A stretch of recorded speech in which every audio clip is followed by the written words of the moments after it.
Das Finanzamt ganz schnell. Ja, aber ganz schnell. Ganz schnell. Ne? Und die Uhr war letzten Endes gefälscht. Von wem kriege ich jetzt irgendwie das Geld wieder? Von der Polizei. Herzlich willkommen, mein Name ist Marc Geber und heute sprechen wir über Uhren. Über Uhren, genau, und zwar über gefälschte Uhren, was passieren kann, was ihr für Möglichkeiten habt, wenn ihr übers Ohr gehauen wird, was er schon erlebt hat. Und meine Frage jetzt an dich, in all den Jahren als erfolgreicher, als der Anwalt, was hast du schon erlebt in Verbindung mit Uhren? Ist das so ein Thema, was so Welle macht, oder?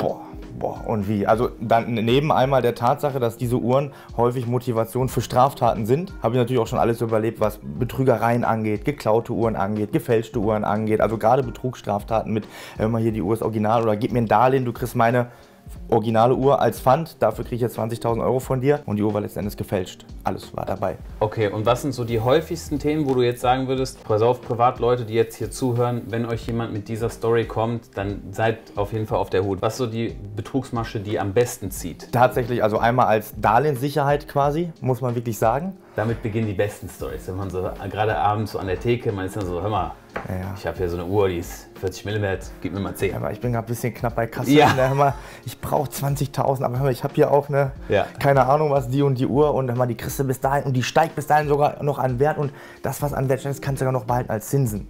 Das sind so die typischen Dinger. Ne? Und so. dann macht der eine sich quasi aus dem Staub. Genau, ja. Und dann ist der Geschädigte, hat auch keine Möglichkeit da wieder. Nee, das ist so das absolute Worst-Case-Szenario. Dann hast du halt diese Uhr als Sicherheit, der hat jetzt seine 20.000, haben wir sind 20.000 Euro gewesen, die hat er jetzt. Du hast die Uhr und der ist weg. Und dann denkst du irgendwann mal so, ja, aber eigentlich doof, weil die Uhr ist jetzt, ich meine, das weißt du ja viel besser, die ist jetzt 30.000 wert oder so. Das kann ja irgendwie kein geiles Geschäft für den gewesen sein. Ne? Und dann geht er zur Polizei und die Polizei sagt, jo, die Uhr, die wurde als gestohlen gemeldet. Und was macht die Polizei? Die behält die Uhr dann. Und dann hast du gar nichts mehr, nicht mal mehr die Fake-Rolex oder was auch immer es gewesen ist, ja. Wie sieht das denn eigentlich aus für Privatleute? Weil man hört ja die Geschichten, wir können auch gleich im Detail noch ein paar andere sprechen, man hört ja immer, es ist ja ein deutscher Rechtsstaat. Wie sieht das da aus? Hast du schon häufig Mandanten gehabt, die auch erfolgreich waren? Also Uhren sind ja ein bewegliches Objekt, das heißt, ne, die ist schnell weg und so. Und hast du auch schon mal Erfolge eingefahren, wo du gesagt hast, krass, das hat ja jetzt funktioniert, wir haben jetzt das Geld wieder oder die Uhr wieder? Oder ist das in den seltensten Fällen? Ja, das ist in den seltensten Fällen so, muss man wirklich sagen. Also es ist ja immer der strafrechtliche Part von der Sache und dann der zivilrechtliche Part. Nehmen wir das Beispiel von gerade, die Uhr ist weg und dann stehst du da und denkst, ja, das kann ja, irgendwie habe ich da so ein rechtliches Störgefühl. Ja, weil jetzt habe ich dem Typen 20.000 Euro geliehen, die Uhr ist auch weg. Ja, von wem kriege ich jetzt irgendwie das Geld wieder? Von der Polizei. Im besten Fall kriegst du es nämlich dann, so einen Titel quasi natürlich, ja, weil du kennst ja wahrscheinlich selber, ne, das Mahnverfahren, gerichtliche Verfahren, das alles, hast einen Titel, kannst dann vollstrecken gegen irgendjemanden, der vielleicht nicht mehr greifbar ist oder nie so viel Geld offiziell verdienen geht, die Pfändungsfreigrenze ist ja auch extrem hoch, dass dein Geld einfach nie kriegst. Also das geht wirklich, wirklich selten durch. Was durchgeht und was bei diesen, das muss man echt leider sagen, was oft durchgeht, sind diese Gewaltdelikte im Zusammenhang mit dem Raub von Uhren. Ne, dieses Festhalten mit Gewalt, Entreißen und sowas, alles klar, da sind sie weg, haben sie die Uhr. Du warst besser, mit einer geklauten Uhr kann man im Zweifel nicht so viel machen, außer sie tragen, denke ich mal. Ja. Aber im seltenen Fall hat das Erfolg, ja. Jetzt sprechen wir mal einen anderen Fall durch, und zwar, ich bin jetzt eine Privatperson und habe die Uhr bei einem Händler gekauft. Und der Händler hat, das ist ein großes Thema bei uns, haben wir auch schon oft darüber gesprochen, hat mir jetzt eine gefälschte Box mit dazu. Die Uhr ist original, die Papiere sind auch original, aber die Box als solches ist jetzt gefälscht. Was mache ich dann? Ja. Wenn es komplett als, ich sag mal, als Original verkauft wurde, natürlich, dann hat natürlich auch das Ganze einen anderen Wert mit einer gefälschten Box als mit einer originalen Box. Das ist eine Vorspiegelung falscher Tatsachen. Ich habe bei dir den Irrtum erweckt, ich verkaufe dir alles im Original. Dann ist ein Betrug. Was man machen sollte, ist dann, man könnte zur Polizei gehen. Vielleicht wäre da der schnellste, effizienteste Weg, was mir die Leute sagen, dass sie sich dann an den Händler unmittelbar wenden und sagen, ey, pass mal auf, das ist hier nicht so richtig korrekt gelaufen. Aber im strafrechtlichen Sinne ist es ein Betrug. Ah, okay. Und wenn man jetzt, ich warne oft davor, dass die Leute von anderen privaten Leuten Uhren kaufen. Das sind hohe Werte und auch Käufer sowie Verkäuferseite birgt das Ganze ein hohes Risiko. Was sind so die Dinge, die du den Leuten mitgeben würdest, was sie einhalten sollen, also auf beiden Seiten? Also was sind Dinge, die muss man machen? Ja, also man sollte auf jeden Fall überprüfen, ob die Uhr original ist. Das kann man ja machen, man kann es ja überprüfen, das weißt du ja noch viel, viel besser als ich. Das sollte man auf jeden Fall machen. Man sollte schauen, dass wenn man als Privatperson verkauft, dass man nicht irgendwie in den gewerblichen Verkauf reingeht. Das kann ja auch sein, wenn ich es halt, wichtiges Thema. Wenn ich es halt häufiger mache und dann den Anschein mache, ich verschaffe mir damit eine dauerhafte Einnahmequelle, so die weite juristische Definition des gewerbsmäßigen Verkaufs. Ah, ist das Finanzamt ganz schnell. Ja, aber ganz schnell. Ne? Was wollen die mir wegnehmen? Hä? Was wollen die mir wegnehmen? Sollen sie mir halt mein Geld wegnehmen? Sollen sie mir meine Wohnung wieder wegnehmen? Also das sollte man gucken, dass man das vermeidet, wenn man es denn wirklich als private Person verkauft, weil ich meine, die kommen dahinter, ne? Wenn es die Future ist. Kontoeingänge, ne, so 50 Mille, 100, nochmal 50, ich bin doch privater Händler, ich bin Uhrenliebhaber. Ich habe die alle eine Woche lang getragen.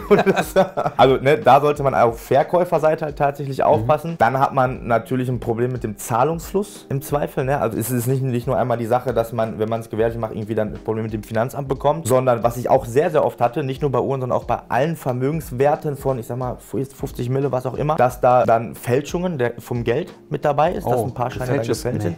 Ja, also ich warne immer vor Bargeldverkäufen quasi, wirklich. Was? Ne? Also, das höre ich das erste Mal jetzt. Doch, Falschgeld ist... Ja, klar, ja. Wenn du den Stapel dann 500er, 200er hast und dann, wie viele sind es denn wenn du keine Ahnung, eine AP kaufst oder so, klar, sind mal ein paar Scheine drunter, hast du mal eben Krass. so 1500, 2000 Euro oder was auch immer, dann an Falschgeld darunter, Oha.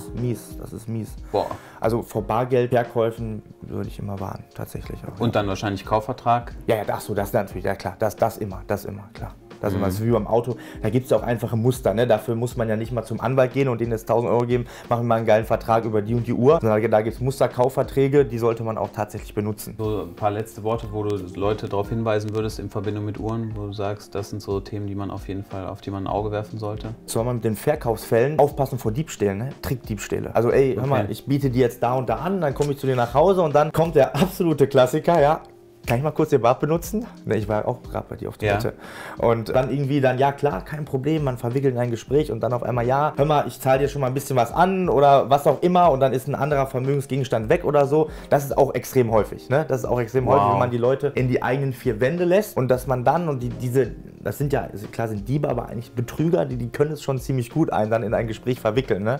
Klar. Also die beste Story, die ich in diesem Zusammenhang mal gehört hatte, war, eine Person hat eine Submariner verkauft. Hat sie auch bei eBay Kleinanzeigen inseriert.